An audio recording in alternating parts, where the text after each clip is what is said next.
Help has started pouring into one of the most deprived areas of the United States after it was devastated by the violent tornado that smashed through around 100 miles of Mississippi. Recovery crews have begun digging through and dismantling the twisted piles of wood and metal that only days ago were homes and businesses. From Rolling Fork, here's our North America correspondent Sophie Long.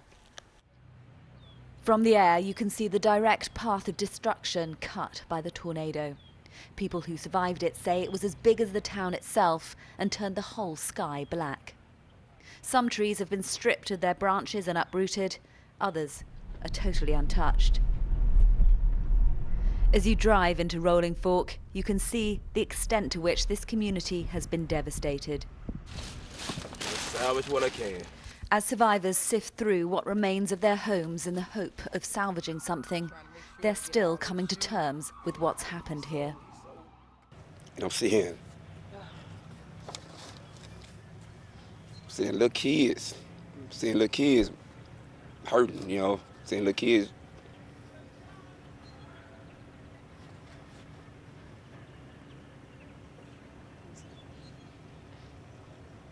Seeing all them people hurt. So I did what I could, help move a couple trees, help pull a couple people from tight spots. Darryl wasn't able to save his own uncle, who was in his trailer home when it was picked up and smashed to the ground. Yeah, he'd be hollering, "Come on, my favorite nephew." He'll tell you that, then he get around the other. "Come on, my favorite nephew."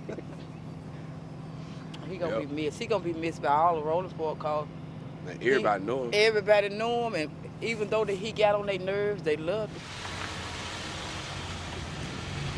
In the immediate aftermath of the tornado, Rolling Fork was eerily quiet. People were visibly dazed, trying to comprehend what had happened to their town.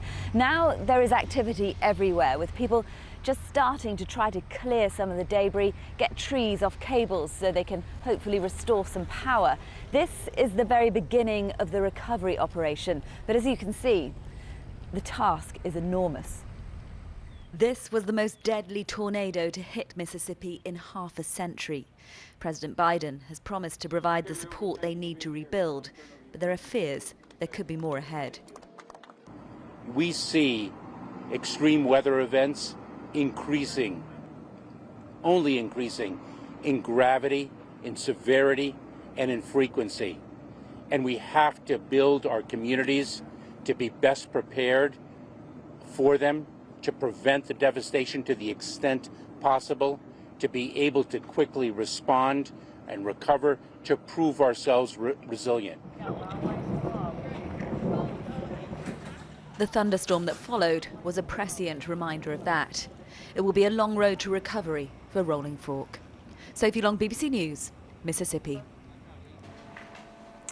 Well, that's the view of Rolling Fork after the tornado from the ground. Let's just show you these pictures from before and after. They're satellite images of the town. This image is taken in most of the town a few days before the tornado struck. You can see just how normal, how orderly everything looks. And then let's take a look at the contrast to the scene after the tornado hit. Well, as you can see, houses, buildings totally devastated, trees blown over. It looks more like a scene from a war film, really. And here's Rolling Fork seen closer up from above. Again, this is before the damage caused by the extreme weather. Again, the same buildings after the tornado, reduced to the brick foundations, little more than piles of rubble. Devastating scenes there in Rolling Fork.